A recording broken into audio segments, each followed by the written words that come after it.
First Kings of War battle report on newbie dice. So this is 2250 points, second edition Kings of War, Clash of Kings 19, and it's Ratkin versus Forces of Basilea. Stay tuned. I am a casually competitive gamer, and I make concise battle reports that focus on tactical takeaways to improve our game. Welcome to Newbie Dice. Here are our lists. So I'm not going to go through them one by one. Feel free to pause the video if you want to look through it. So at the point of this game, it was Clash of Kings 19 was pretty new. So both of us wanted to try the new formations. So myself, for the Ratkin, I tried Turbo Runners. And for my opponent, he tried the Retribution of the Heavens. And at that time, the Easy Army wasn't updated with the formations yet. Okay, so he also ran the Shield of the Golden Horn formation. So let's go on to deployment. Okay, one thing to take note, the scenario was raised. So that's where you have to control the opponent's objective and remove it off the board for 1 point. So the Retribution of the Heavens, the flying formation, is deployed on the right side of the screen. So I answered by having the Demon Spawn, one of the Tunnel Runners, and the Troop of Hackpaw, the Chaff, on that side. And on the other side, he just had the Chariot and the Cavalry. So I responded with lots of infantry to hold it down with counter punch here. Okay, my shock troops with Pathfinder is deployed in the forest in the middle. Since I have Pathfinder, it's probably better to my advantage. And my weapons team was behind the center line so that it can help anywhere it needed to, but I expected it to do some work on the infantry that's opposite me. Right, so basically that's about it. One mistake I think I made since deployment is I shouldn't put these shock troops behind the tunnel runners. Okay, so this is one tip: do not deploy your shock troops exactly behind the tunnel runners. If I was to do it again, I'll probably push tunnel runners to the side and then the shock troops by the side. I might have to shift these guys a little bit more to the side, but it'd be better that way on hindsight. So I think I missed out one of the shots, which is the top of one shot. I think I went first, so I shifted upwards. I shifted my Hackpaws upwards. I think it was within 18 inch of his elo high. So if he doesn't charge my Hackpaws, I would have charged him. While this tunnel runners, it stayed behind the Hackpaws, and there's not enough space for his elo high to land. So this is something I thought was quite smart, using the edge of the board to make sure that the large infantry footprint cannot land here. And of course, the elo high, the elo high, which is only 40 mm, is probably out of range of the tunnel runners. So what happened was he charged me with both units of elo high, and fully expecting the Hackpaws to die, I would be able to charge the tunnel runners and the demon spawn into one of the units of elo high, and that would probably take one unit out. So it's something like this, and then I would have these two units against one unit of elo high and the elo high, so which hopefully I will be able to win this battle. Okay, so what actually happened was he dealt 28 damage with 2 units of elo high charging in, but he rolled double ones on the nerf test. So at first I thought, oh, that would be great, but on hindsight, actually it didn't work out that well for me. So instead, my tunnel runners wasn't able to charge anything because everything was so squeezed up. There was no space in between the unit here, so my tunnel runners couldn't pivot to charge.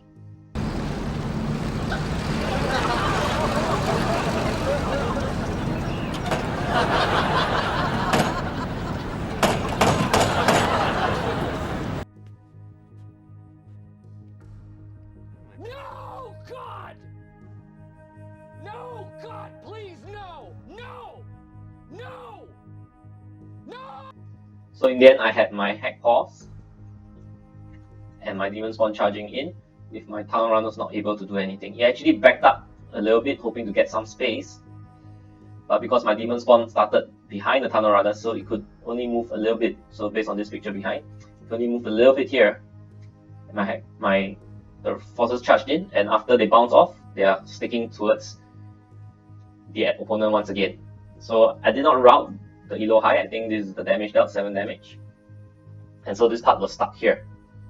Okay, over here, my slaves was pushed up here.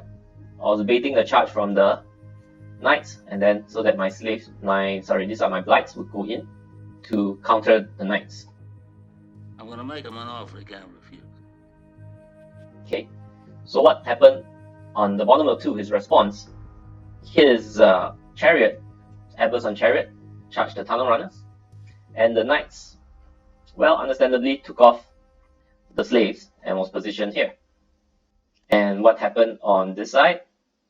I believe this unit charged the hack pause to kill it off and then backed up, while this unit charged my demon spawn, failing to kill it, but I think it dealt 8 damage. But what he also did was stuffing this elo high up here, so none of our units could move back. So it kind of stayed jammed like this, and because of that, my tunnel runners couldn't move again. So wow, 2 rounds of being stuck.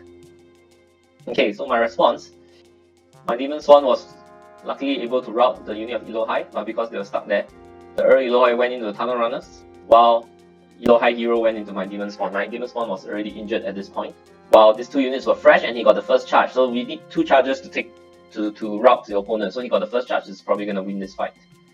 Okay, let me see what else happened in the middle. So what happened in the middle? My shock troops went this way to rout the regiment, because I don't think I can rout the horde in one go. So I would like to take out the regiment first. And I had this, which was the Night Terror. It charged into the horde to chaff it up.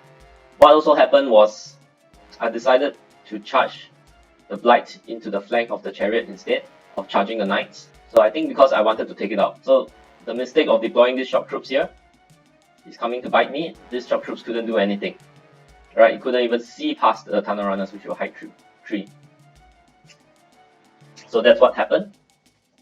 My shock troops killed off the regiment.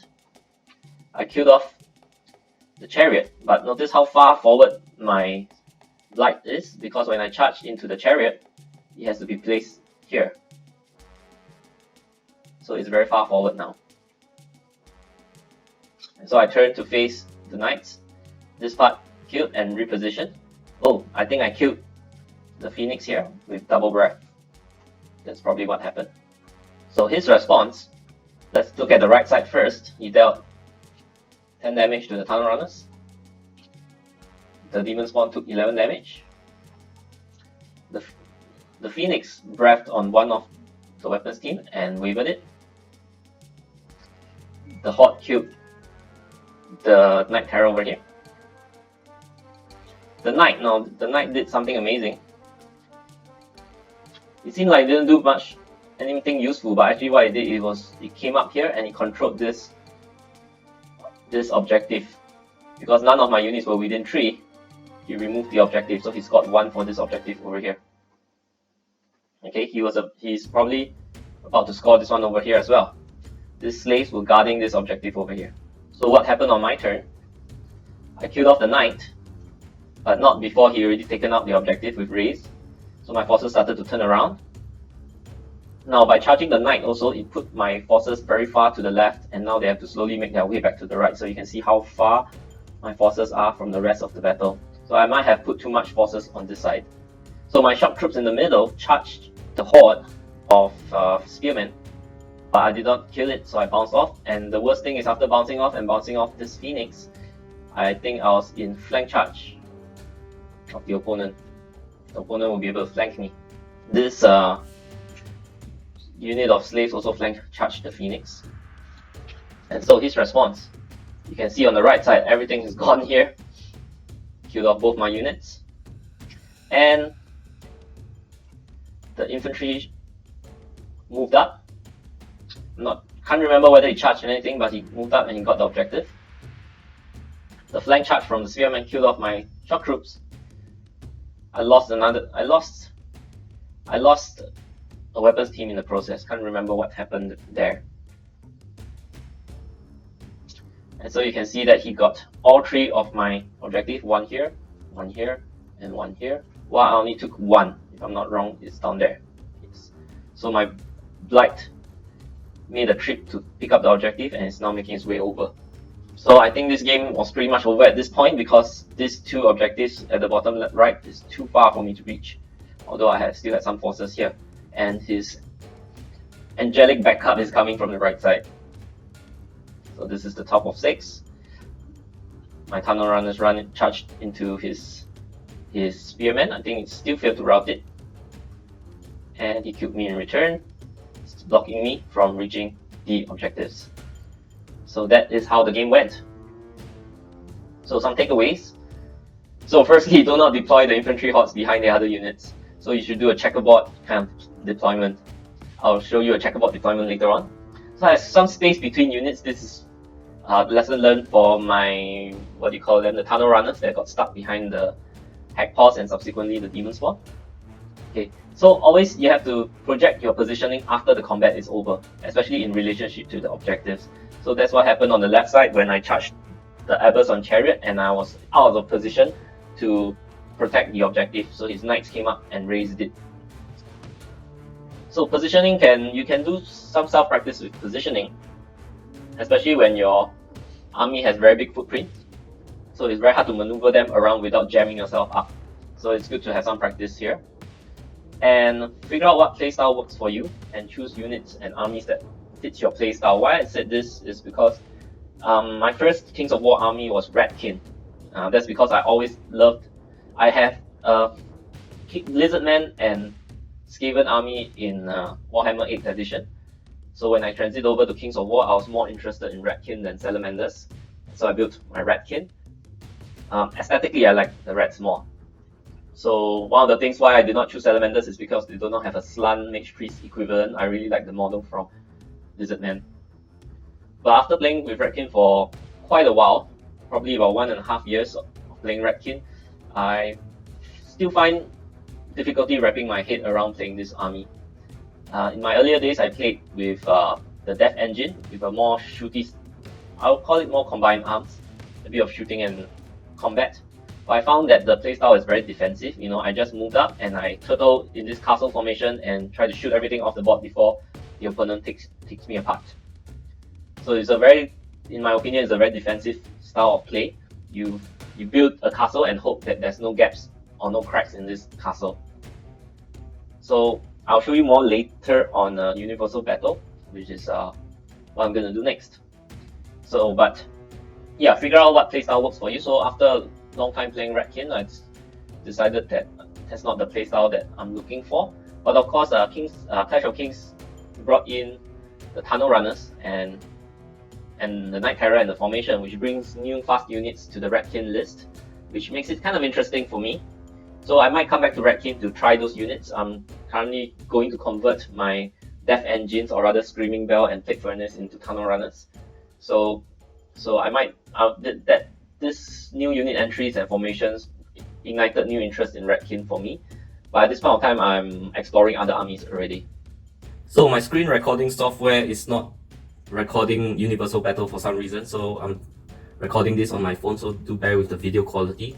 So I'd like to show some of the movement things to consider when playing Ratkin or any army with big infantry footprint. So it's a lot harder to maneuver than one might expect. So as a Ratkin player, you might want to keep this in mind. As a person playing against Ratkin, you might want to use some of these tricks against them. And if you see a Ratkin player able to maneuver his army flawlessly, it really takes a lot of practice. So here are some of the things you need to consider. So first thing is, don't deploy your infantry, your shock troop horde behind the slaves directly. Why do you not want to do that? Is because when the opponent charge you, and they bounce off, let's say they are height 1, you can't see them. Okay, even if they are height 2, like this knight here, and attempt a counter charge, multi-charge, you realize that you can't wheel past it to get in. Okay, even if you were further back. So maybe a bit further like that. And you see this, and you see this. In one pivot, you can't complete the charge. So that's why it's not a good idea to deploy it this way.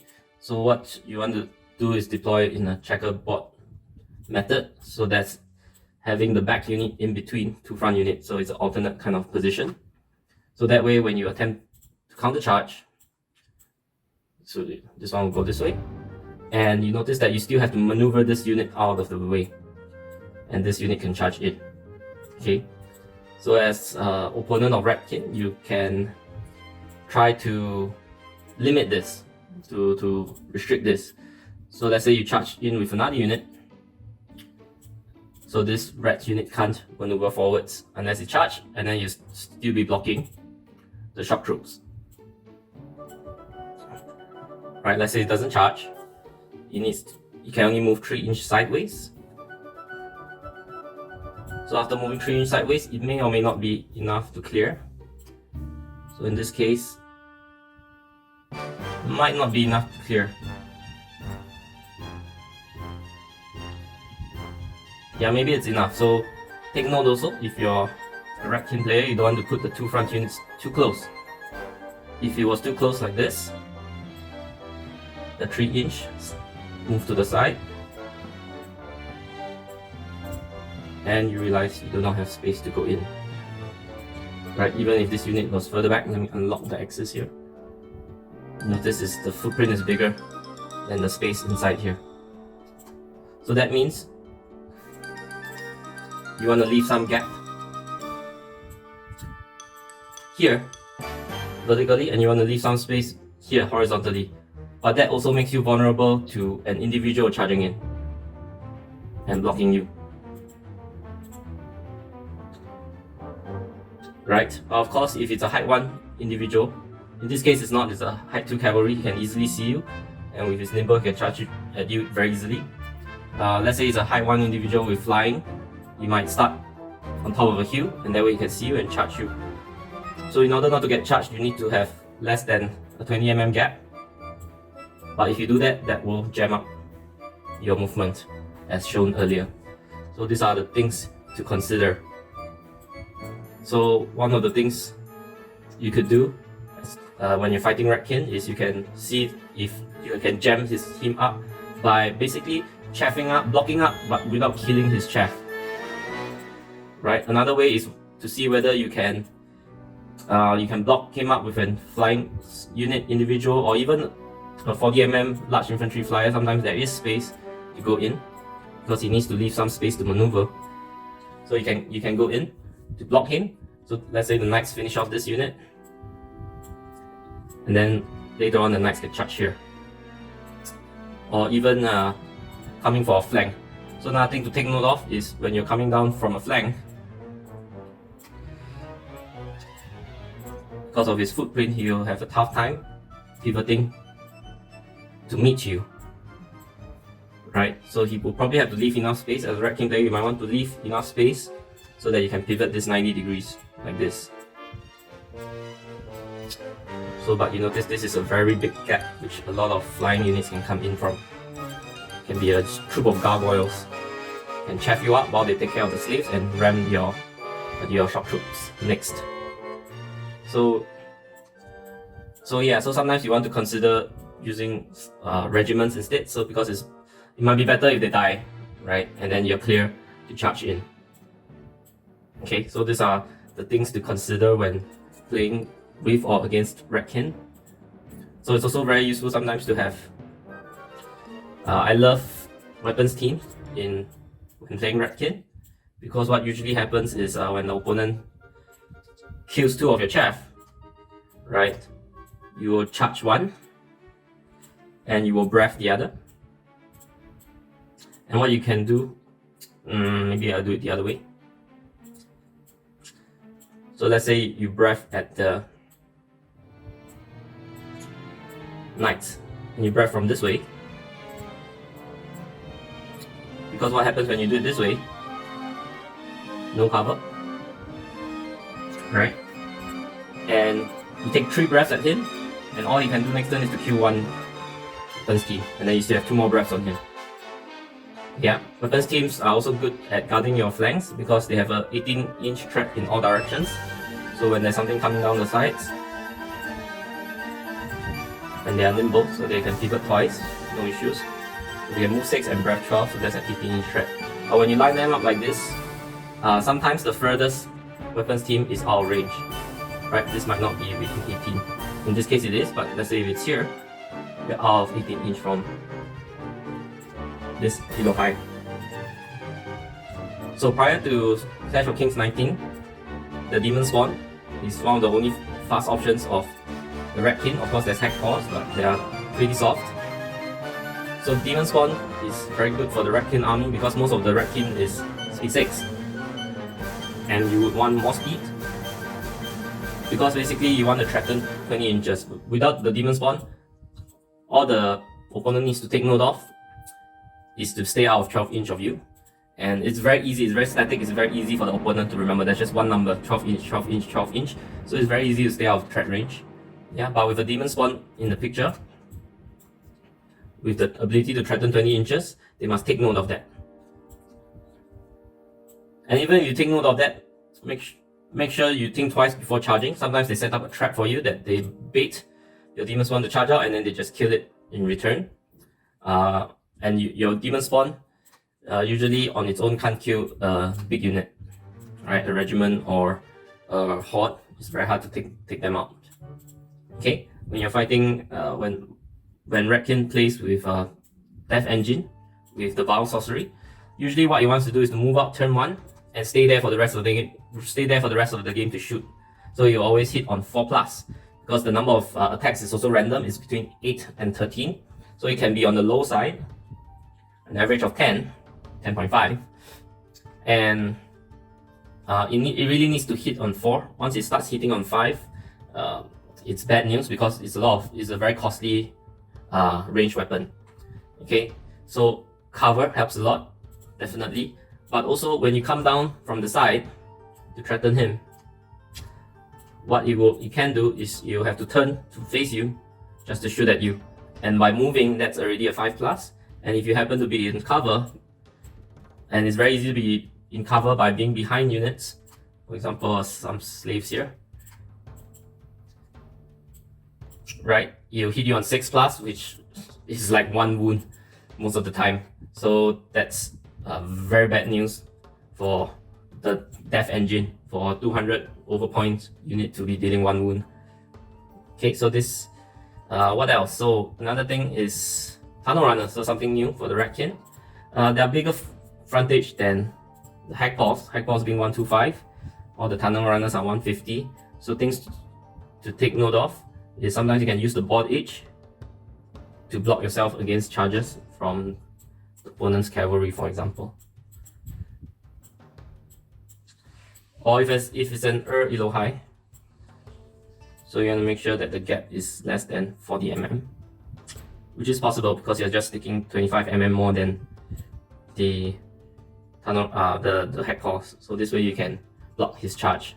So that's it. This game was pretty long ago. I can't remember all the details of the game, but I think you'll be able to have a pretty good idea of how things went down and what are the major mistakes made in this game that causes it to play out this way. So I wanted to show this battle report is because it shows my journey of changing from Ratkin to other armies. So I'll show you in the next few battle reports myself exploring and finding what army I want to play and what playstyle I want to play. So if you enjoyed the battle report, do subscribe and hit the bell icon and like this video, and I'll see you in the next battle report.